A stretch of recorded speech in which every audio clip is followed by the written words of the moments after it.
邊個有聽開 blues 嘅呢度？即係乜嘢係 blues 啊？大概18世紀左右已經係好盛行呢個奴隸嘅貿易啦。咁將一啲非洲嘅人賣去唔同嘅地方咁樣做低下層嘅工作啦。咁佢哋嘅生活就非常之艱苦咁樣啦。佢哋嘅工作環境大致上係喺美國嘅南部啊嘅一啲鄉村地方啊，耕下田啊、摘棉花啊，喺啲工廠度做苦工咁樣啦。咁於是乎咧，佢哋喺非洲過嚟噶嘛。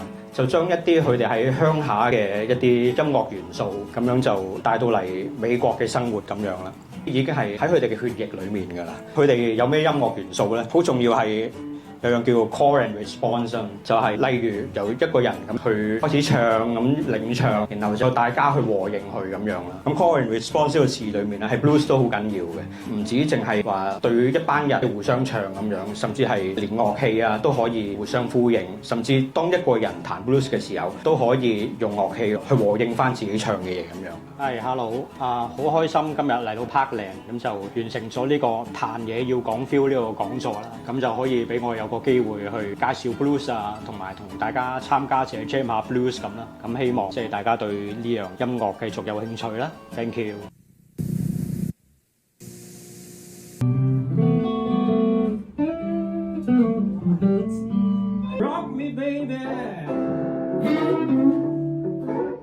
rock me all night long. I want you to rock me baby, till my back ain't got no bone.